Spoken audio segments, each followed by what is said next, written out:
Welcome to the Fostering Change Podcast, Season 3. I'm Rob Shear, the founder of Comfort Cases and your host. Together, we have made such a difference in the world. We've met with leaders and change makers in the foster care system. We've met with charities and philanthropists, celebrities, authors, and so much more. We'll continue to bring you guests who will share how together as a community we can bring about change.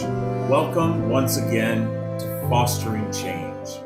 You know, it's hard to believe that we're already in the month of March. You know, what an amazing February it was. As you all know, celebrated my husband's birthday, and my husband and I celebrated 17 years together. And yes, they did exactly what I told you they were going to do. My children did nothing. But hey, that's what teenagers do. Listen, my next guest, I am so excited. First of all, what an unbelievable book. You know, as you all know, I say this quite often, you can never, ever have enough books to read. And the more books you read, the more you educate yourself on exactly truly what's happening within our country and what's happening within our world. You know, so many times I think that when we're looking at the news, there's things that are just not covered that we need to be talking about. We need to be making sure that changes are happening. And one of the things that I really have a very deep passion about is trafficking of humans. And, you know, actually just recently I was talking to my friend Jen Lilly, and she, you know, her and I both feel that we've got to do something when it comes to all these different sites that we see, this, you know, OnlyFans. And so, you know, I'm going to get into this, but we're really going to find out exactly what is trafficking and what it's all about. Maggy, welcome to Fostering Change. Thank you so much, Rob. Good morning. So, you know, I was absolutely, I have to tell you, I was ignorant in many ways when it comes to trafficking. I actually didn't realize all the different components there are to human trafficking. You know, you have trafficking for people who work, you have trafficking for sex trafficking, you have children who are being trafficked. Can you let our audience know truly what is human trafficking? Sure. So human trafficking is an umbrella term that covers both labor trafficking and sex trafficking, and that somebody is making commercial proceeds off somebody else's labor or sex acts, and that somebody else, because they're being forced, they're being coerced, or they're being defrauded in some way. They're doing something against their will, or they're a child, and so they can't legally give consent. Well, you know, the statistics show that 80% of all children who are actually trafficked are actually from foster care. And we see those numbers because, once again, these are, as I always have said, people feel they're disposable children. But what I seem not to understand is, you know, someone who's being trafficked, you know, why wouldn't they raise their hand more? That's a really good point. So first, just to dovetail on your comment, we see a disproportionate amount of kids from the foster care system, kids who have been failed by child welfare in different ways, who are then more vulnerable to the predatory ways of sex traffickers. Particularly in sex trafficking, you know, people tend to think it's something that happens in other countries. Well, it happens right here too. It can happen to anyone, but a disproportionate number of victims are kids in the foster care system. Why aren't these kids raising their hands? That is a really important and complicated question. These kids are conditioned to think that what is happening is normal, or they're too afraid of a predator or a trafficker, you know, to come forward. And we see again and again, even with adult victims, that they face multiple barriers in coming forward. It first starts with not identifying themselves as victims, just not identifying as victims at all. And then even if they do, overcoming the trauma bond and the abuse and the fear in order to come forward. So, the thing and by the way, I get that better than anyone. As a kid who grew up in the system and, having parents who were very abusive and, it was scary for us, my siblings and I, to ever say anything because one, we were scared of them. Number two, we were scared of what would happen. We always thought that it would be worse than what we were going through. But, the thing that I believe is that each and every one of us write a story because of something that has affected our hearts. I wrote my memoir because, having my 5 children and going through the system and seeing how bad our child welfare. What made you decide taking down Backpage? What made you decide to write this book? I mean, I think it was a culmination of a lot of experiences throughout my career. But I will say that, and this is kind of where the book starts out, but as a young prosecutor, I remember one day in court doing arraignments for girls that were charged with prostitution. And they were technically adults. They were, 18, 19, 23. But I remember just seeing them and thinking, how their lives had turned this way.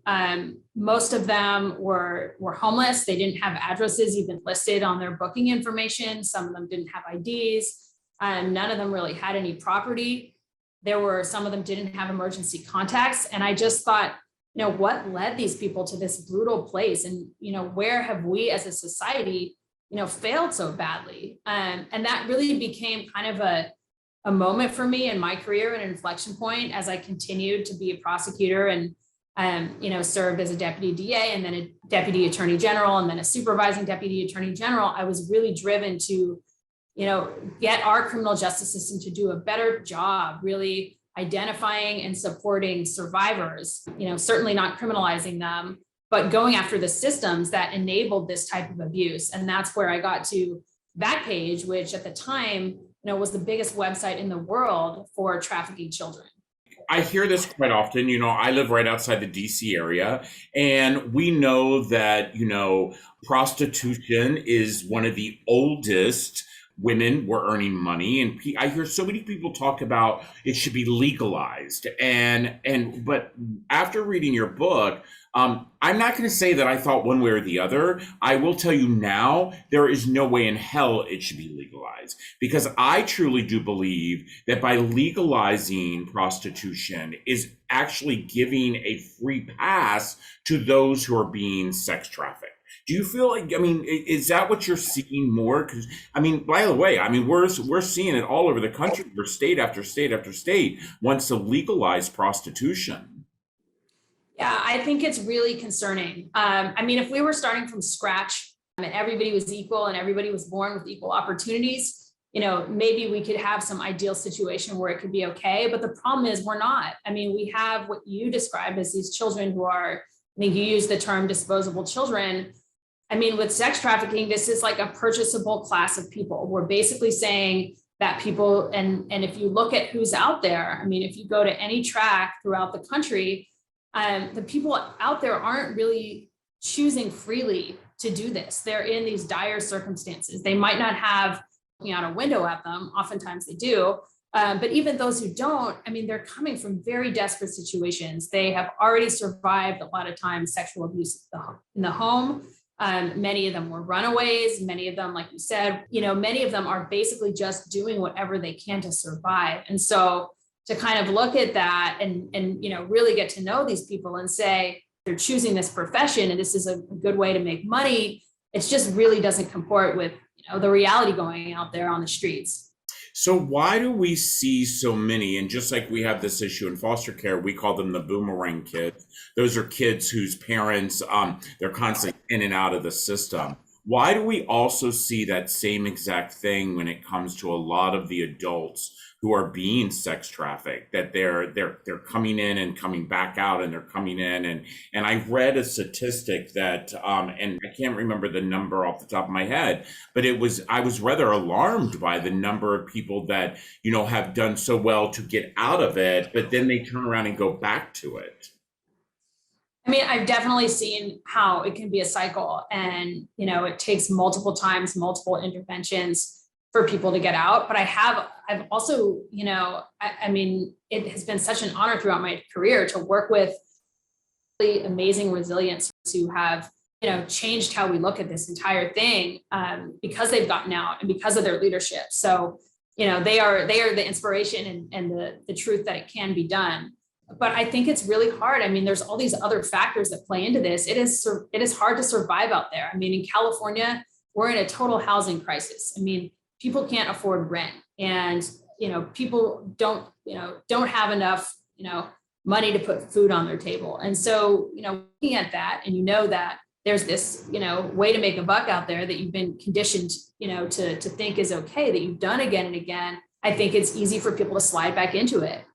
There's also other underlying issues. I mean, there's a lot of substance abuse, with that overlaps. And then there is, the trauma bonds. There's, women who have these relationships with their traffickers, and they would use boyfriend or something else. But they keep going back, and it's sort of like the dynamics of getting out of an abusive relationship. Right. The thing is that I think that shining light on this to make people realize that these are human. And I feel that we as a community, once again, have failed. Number one, we do not pay a living wage. Okay. Not being able to pay a living wage for someone not to be able to support themselves automatically sends people back into that type of lifestyle. Number two, you talk about affordable housing. We don't have affordable housing anywhere. And those places that we do, we would not even allow our pets to live in those areas. So we as a society, as a community, have truly forgotten why our communities were built. Listen, everyone, we're going to take a quick break again. Taking down Backpage. Now, I've got some amazing questions I want to ask about this, because this had to be scary. And I'm going to tell you, this had to be scary. So listen, we'll be right back. Comfort Cases is now partnering with Clean the World, an amazing organization dedicated to water, sanitation, and hygiene. Clean the World operates recycling centers across the world. Hong Kong, the Netherlands, Las Vegas, Orlando, and including our nation's capital. They are leading a global hygiene revolution.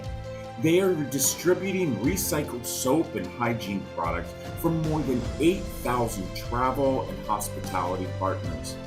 Clean the World has made the decision to donate hygiene products to Comfort Cases so we can place them in our cases. These products are so important to our youth that are entering foster care. Having their own brand new hygiene product really means a lot to them. These donations will truly give these kids an amazing feeling of self-worth. I want to thank you so much, Clean the World. And for more information on how you can donate, please visit their website at cleantheworld.org. I absolutely love every single Tuesday when I get to have what we're doing right now, which is conversations, and conversations about things that most of the time we do not talk about them at the water cooler. I always talk about my friend Jennifer Perry, who is on Foster More, where she did this whole media campaign about talking about things at the water cooler that make you a little uncomfortable. For her, it was about foster care. But for me, I think that we can there's a lot that we can educate ourselves. Maggie, in your book, Taking Down Backpage, let's really talk about the fact that we know the amount of money that is made by these sites. I first heard about this OnlyFans page. I was shocked to see that people are making thousands and thousands of dollars a day on these, to me, it's pornographic sites, no matter how you want to look at it, And then the other thing that really kind of worried me as a father, my kids are, they're teenagers, and, I've tried everything I can, and so has my husband, to lock their phones down on any site, but that these kids are smart. And I worry about them getting on these sites. And by the way, I want you to know, I'm not a prude. But I do believe that there's a way that we go about talking to children about things that certain happen. So when you started this book and you're really digging into it, I'd love to know exactly, wasn't it a little scary? Definitely. and I'll say, Rob, I'm a mom also. I have two teenagers. I'm freaked out by their phones and whatever's on them. So my heart goes out to all the other parents that are, watching or listening to this. I think as parents, we're all vulnerable, and our kids are always going to be a step ahead of us, on the technology that they all, grew up with, that we're just sort of kind of clamoring to understand. So that is a fact, that we need to confront. And I really think it's building trust, building healthy relationships, talking to your kids about healthy relationships, making sure that your kids know that even if they can't trust, even if they don't want to talk to you, that there's some other adult that they can trust, that they can go to.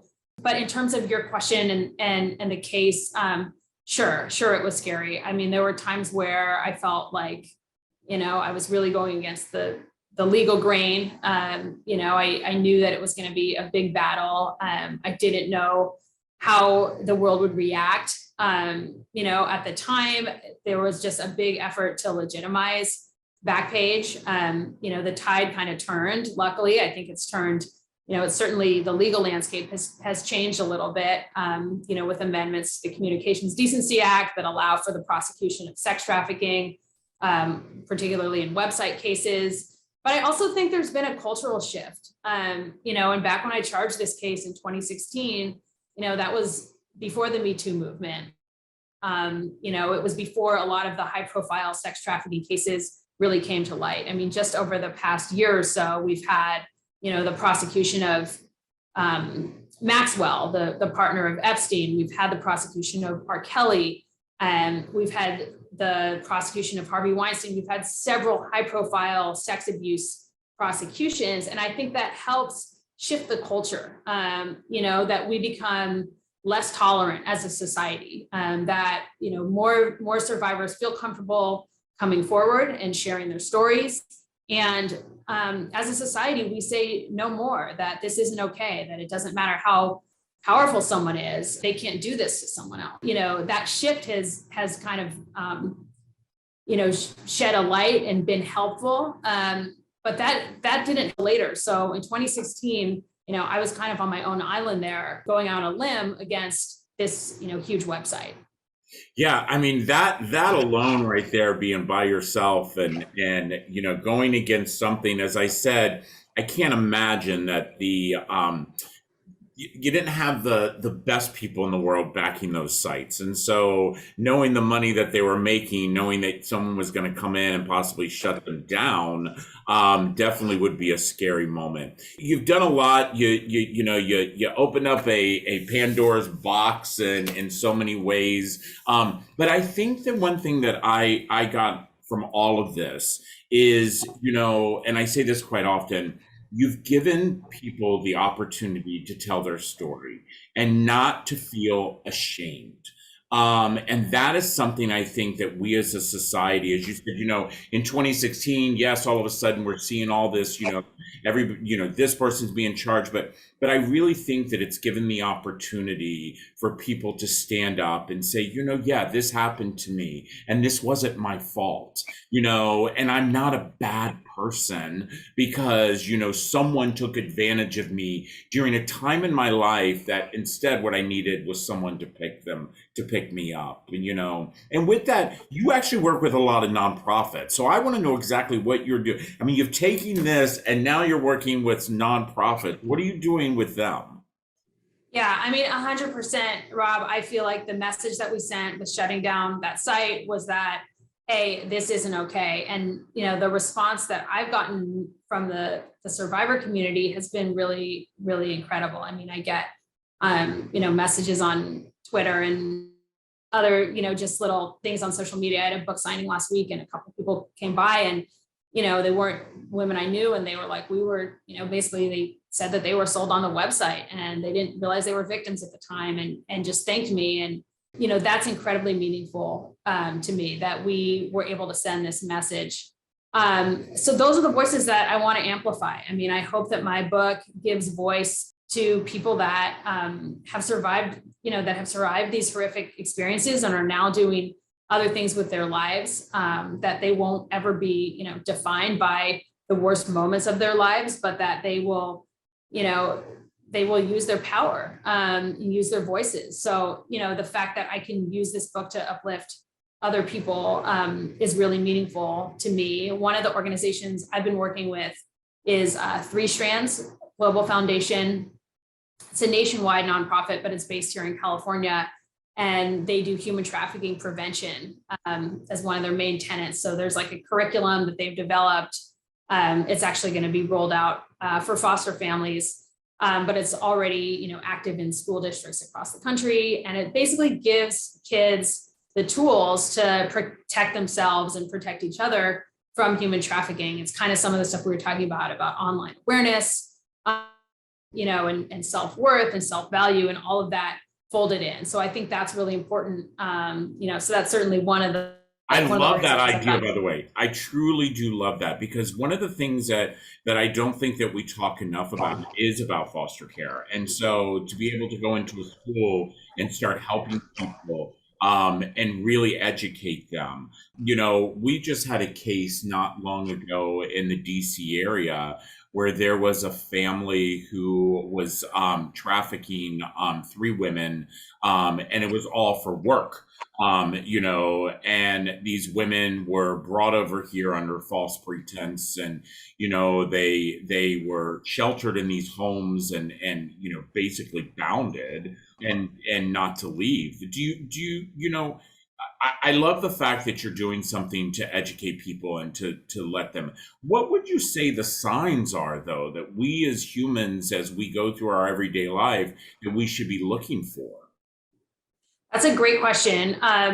People talk about human trafficking being hidden in plain sight. I mean, I think with sex trafficking, it's a little bit easier because the industry is illegal in the first place. I think with labor trafficking, I mean, it can happen, in restaurants, it can happen in nail salons, it can happen in, businesses that are considered, mainstream. We've certainly seen, and I've prosecuted cases that have happened out of, illicit massage establishments.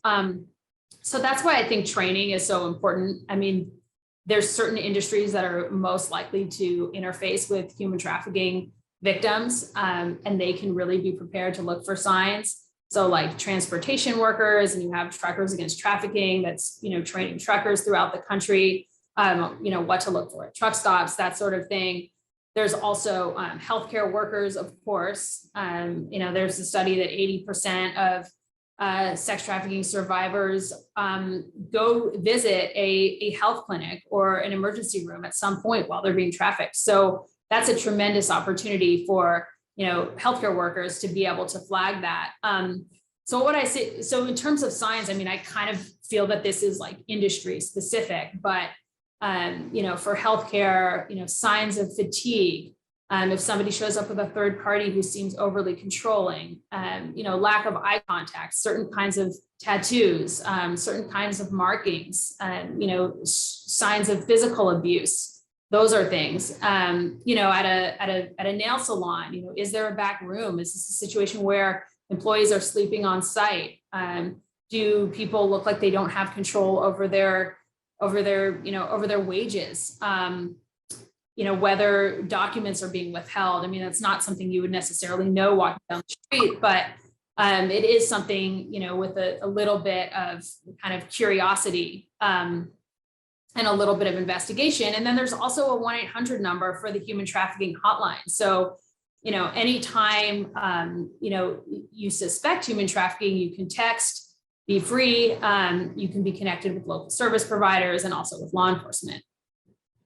Perfect. I love that. I absolutely love that. Listen, everybody, the book is Taking Down Back. We're going to make sure that it's available. We will, when this airs, you all will be able to go on and purchase this book. You know what? Read it and educate yourself and look at the signs. But also understand the thing that I will have to tell you. And I actually spoke to someone yesterday who's part of, being human trafficked. And Maggie, what she said to me, she didn't want to be a victim. And instead, she, really wanted to know she wanted her kids to know for what she went through as a young girl is that she didn't want to be a victim. And I absolutely love that. about her, and I know she's listening and watching, and I just want to let her know how much I love her because I'm proud of her for speaking up as well. Listen, again, another great episode of Fostering Change, and I hope each and every one of you got as much out of this as I did, and I cannot wait for us to come together again next Tuesday. Take care, everybody. I want to say thank you to each and every one of you for listening or watching the latest episode of Fostering Change. All of us on our team hope that you've learned something new today and have been inspired to be a good human. Now, just a reminder that you can always find Fostering Change on your favorite channels on Google, Spotify, iTunes, YouTube, and others, including, of course, comfortcases.org. I want to give a big thank you to all of you for joining us each and every week. And a reminder that if you have a suggestion for a guest, or maybe you might have a question about today's podcast, or are interested in becoming a sponsor of Fostering Change, please don't hesitate to email me personally at fosteringchange@comfortcases.org. Now, that's it for now. Thanks again, and we'll see you next Tuesday. Take care.